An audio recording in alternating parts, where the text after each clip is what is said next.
Dans le cadre du procès des événements tragiques du 28 septembre, la victime Yaye Fatou Bari a fait sa déposition au tribunal criminel de Dixine, délocalisé à la cour d'appel de Conakry durant 2 jours.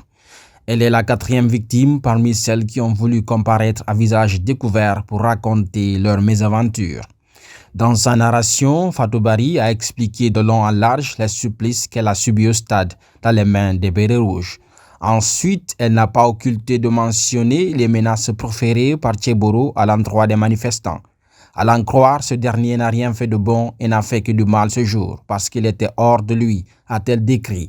Elle déclare que le colonel Moussa Tcheboro Camara avait menacé les manifestants en ces termes. « Si vous entrez au stade, tout ce qui vous arrive, vous l'aurez cherché ». Parlant de son passage à l'hôpital Donka, la victime a clairement expliqué l'horreur qui y régnait en citant ouvertement le ministre de la Santé d'alors, colonel Abdoulaye Chérif Diaby, accusé dans cette affaire. Elle a persisté sur le fait qu'elle avait vu colonel Diaby à Donka, il était au 1er étage. À cause des agissements de ce dernier, elle a préféré d'aller se faire hospitaliser à la clinique de l'ambassade de France. À noter qu'elle est victime de coups de blessures, elle vit toujours avec les séquelles. Elle doit subir une opération chirurgicale pour retirer un corps étranger qui se trouve dans sa tête. Après la victime Yaye Fatou Bari, c'est le diplomate à la retraite et homme politique François Lunseni Fall qui a été appelé à la barre ce mardi 28 mars pour livrer sa part de vérité en tant que partie civile. À l'entame, l'ancien Premier ministre a tenu à préciser qu'il n'est pas à la barre pour accuser ou disculper une personne. Selon lui, il est devant le tribunal en tant que partie civile pour témoigner. Je ne suis pas là non plus pour disculper une personne, ni pour accuser, ni pour disculper. Par conséquent, dans sa déposition, le président du Front Uni pour le développement et la démocratie FUDEC a clairement réconforté commandant Toumba dans sa position. Ce récit et celui de l'ex-aide de camp de Dadis convergent parfaitement. En effet, il a soutenu que c'est Toumba qui les a sauvé la vie.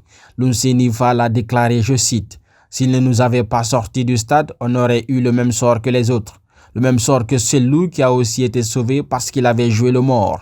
Il nous a sauvé la vie en nous sortant du stade. » François Lunseni Fall a explicitement rappelé comment Toumba les a extirpés de ce calvaire pour les conduire à la clinique Ambroise Paré, ensuite à l'état-major de la gendarmerie.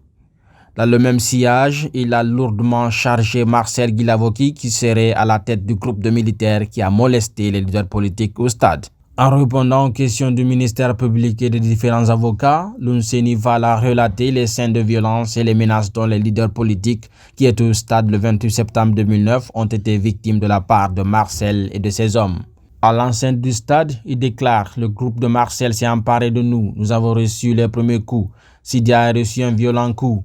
Des gourdins, des coups de crosse, de fusil sur sa tête. Le sang a jailli. J'ai reçu un coup. Je suis tombé sur les gradins. Arrivés sur la pelouse, ils ont étranglé Cellou Dalein et le Rohan de coups. J'ai vu Marcel asséner un coup violent sur la tête de Sidia Touré. Et puis, ce sera mon tour. Un violent coup de matraque sur ma tête. Je suis tombé. » Fin de citation. Au niveau de la clinique Ambroise Paré, l'ancien Premier ministre indique « Marcel a sorti une grenade pour dire que si on nous recevait dans ce dispositif hospitalier, il allait faire exploser la clinique. Les infirmiers et les médecins qui étaient là ont tous fui. » Par ailleurs, de leur côté, la défense de Dadis affirme avoir relevé des contradictions dans les propos de Lunseni Fall. L'avocat de Marcel, quant à lui, estime que le témoignage de l'ancien ministre des Affaires étrangères d'Alpha Condé s'inscrit dans le cadre de la thèse du complot Alpha Sékouba Toumba. Il faut rappeler que l'audience a été renvoyée le 3 avril prochain pour la suite de la comparution du diplomate à la retraite François Lunseni Fall. Dans les livres qu'il a écrits, je vous renvoie au livre. Vous avez lu le livre? Oui. Vous l'avez lu? Oui, hein, parce que je vois Maître Alpha Condé sourire. Oui, c'est écouté Internet. J'ai lu partiellement, mais nulle part je n'ai vu le nom de. C'est pourquoi j'étais curieux de lui poser la question. Combien de noms de Marcel, combien de fois le nom de Marcel se retrouve dans ce livre? Parce que ce livre parle des événements tragiques du 28 septembre.